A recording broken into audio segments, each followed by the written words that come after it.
Hi everybody, thank you so much for coming. Thank you people who've been watching the live stream for watching. We just thought that you might like the opportunity, if you're a bit confused by what you maybe just saw, to maybe ask some questions.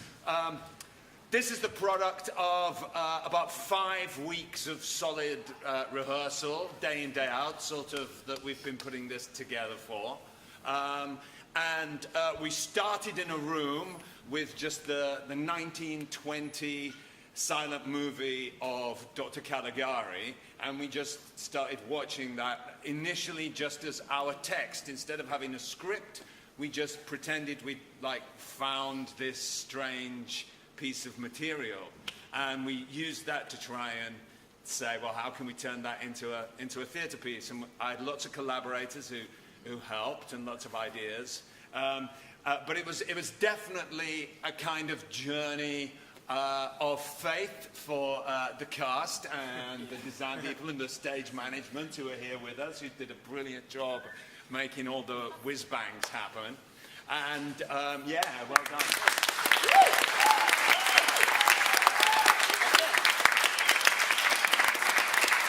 So a huge team of people helped us put this together. I would sit in production meetings surrounded by about 20-odd people asking me questions.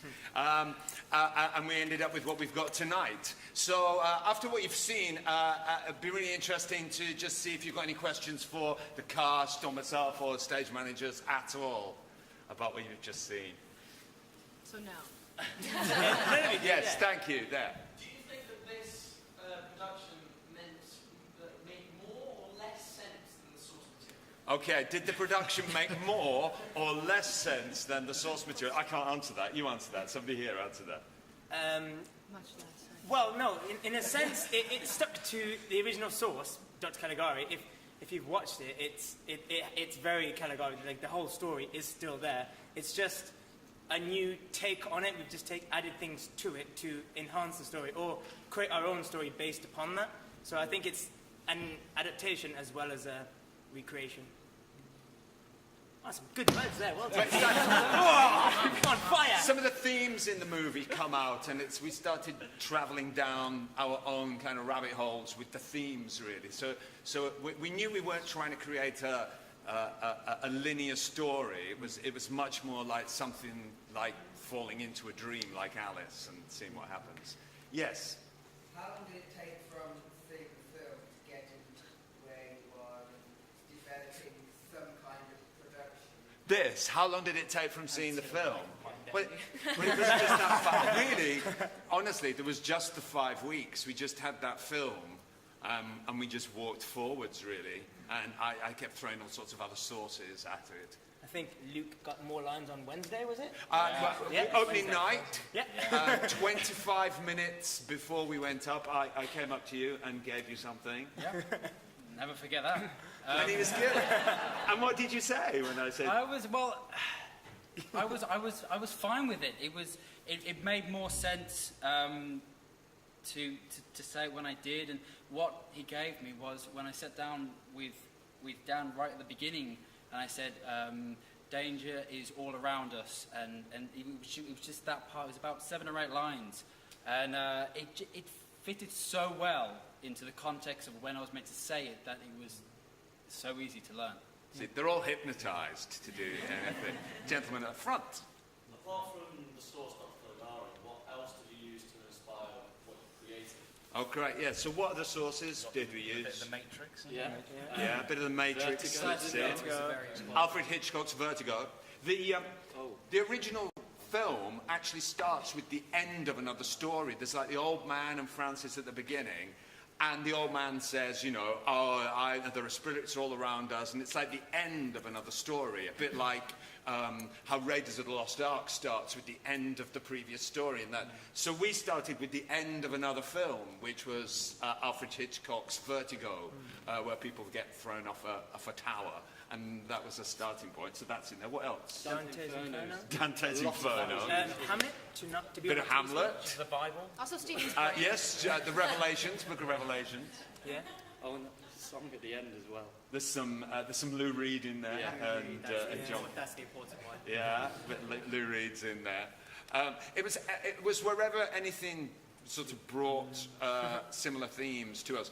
The idea is that when you look back 100 years to 1920, this movie has been so influential on so many different things, and not just movies, but products and pop stars and all kinds of things. Every horror movie has all these kind of images in it from this original movie. And so when you look back like we were to look at this source material, you can't help when you're looking back, you see it through all these things it has influenced, you know, like these other movies have been influenced. So we let that kind of pollution just take place. It sort of corrupted what we were doing. We just let it happen. I suppose we should also mention that you were all hypnotized, weren't you? Oh, Yes. Went through a Yeah. little, Not all Do successful. you want to talk about that? We tried. yeah, we went through a little kind of workshop, I guess, of Yeah. this guy came in and Josh Brown. did some I forgot my hypnotism on name. us. I thought my name was George. Yeah. Yeah, and I And what happened to I you? forgot how to speak in general and how to stand up. But it was very weird. It's not as you imagine it to work. Like, you're not in this weird trance. You kind of just persuade yourself that it works, and then your brain just tricks you. It's I very feel like it weird. was ultimate relaxation. Rather than being, oh, I don't know what I'm doing, I'm so chill that I let it happen. It didn't work with everyone. No, No effect on me whatsoever. But we wanted to see what it was like to, because this is all about people. The play is all about people doing things against their will. They want to do something and they find themselves doing something else. They don't quite know what reality is.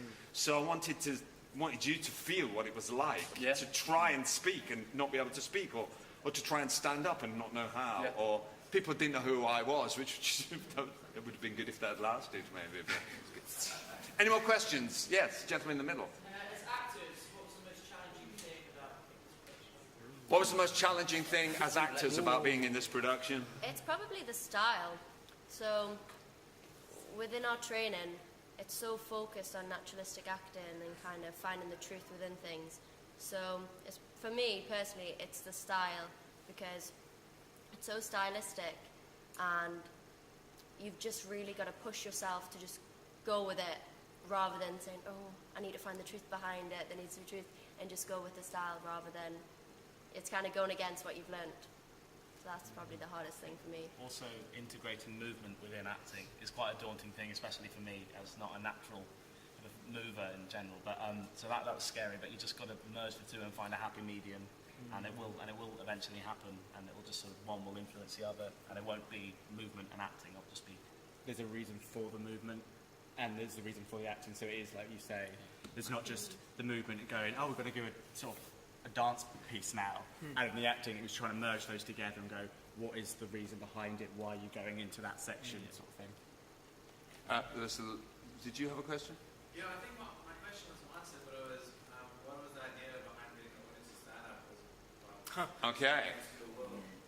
Well, you stood up. It was again, just making people do things and seeing if they do it, and they did. You know, that's it. Yeah, We've probably got time for about 2 more questions. Yes. From a stage management perspective, what was it like to go from a film into like a full show? I think that's a good question. From a stage management perspective, what was it like to go from a film to this full show? I think Sarah is the person. Sarah is fortunately the best person to Sarah She's hiding. She's still in her little box. But Sarah's hiding in the production box, but I'll answer with Sarah. Is that Sarah built the script with the cast, so Stephen and the cast would throw all these ideas from Sarah. She had nothing. So ordinarily a stage manager would be given a script and they put what's together called the prompt copy, and it's called the book, so they put that together. So Sarah started with a blank piece of paper. So she has built this script and put it all together to have the show as it stands today, and everybody's then been receiving copies of the script, all the freelancers, so the lighting designer, sound designer, etc.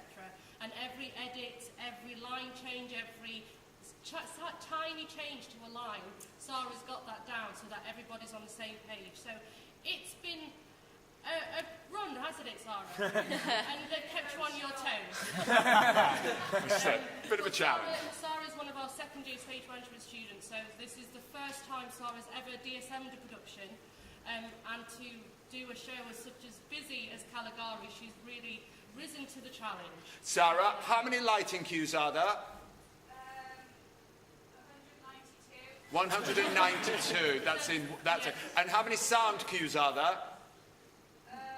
52. Only 52. So that's nothing. That's barely 1 a minute. Yeah. So she's quite busy up there. Anything else? Any last question? Yeah, from the middle. You've gone for the style point of view of painted faces, painted dark. What's sort of the inspiration behind that? What does it represent? Is it different? Okay. So where does this kind of this white look come from? Well, there was quite early on we did a little Buto work, and it's all very much finding something within you. And we watched countless videos of it, and they're pretty much painted white completely. Very small underwear as well. Yeah, we had a session with a great guy called Gareth, who I'm sure was here just then. He was. He ran off. Oh, he's ran left. up quick. Gareth Summers. We did some work on Buto is a Japanese expressionist movement that came about in the 1970s. And it's instead of working from the outside with choreography, you work from the inside with images, and those images can be very peculiar. For example, you might imagine that you're starting to burn from the inside, and that your body's burning from the inside and gradually turning to ash. And so as your body turns to ash, it might blow away at any moment. So a lot of the movement that you do ties to that kind of imagery, and then that might trigger emotional responses within you. And that style has this very much this kind of white powder look to it. And also we were working with expressionist acting techniques, so we were trying to develop from 1920s expressionism. And again, it's trying to get rid of any sense of individual character by just having a blank piece. And also because of all the projections, I knew it would look nice when they got projected on. We could see their faces. Also adding to that. Yeah, go. In Caligari and in lots of other films from the period and horror movies in general, there's a lot of images of hands. So aside from, you must have seen it a lot when we were doing it up here, there's a lot of this look. You don't know who it is, but there's hands and they're coming to get you. And so I think aside from the blank face thing, it was very important for Stephen, for us to have our hands painted white, because they're just so important and emphasized in the piece and in Caligari itself. That's right, hands and face. And you look, there's some very stylistic makeup at the time. It's all about trying not to be naturalistic. Listen, thank you very much for coming and watching. Thank you for your questions. It's been a real pleasure to share it with you tonight. We had a great time doing the show, and thank you very much for that. Thank you. Thank you, people watching on the live stream. Bye-bye. Bye-bye. Thank you. Thank you very much. And our musicians who created the whole thing did an amazing job. If you've got any questions for them, grab them now. They'll tell you. Thank you very much. Thank you. Thank you very much.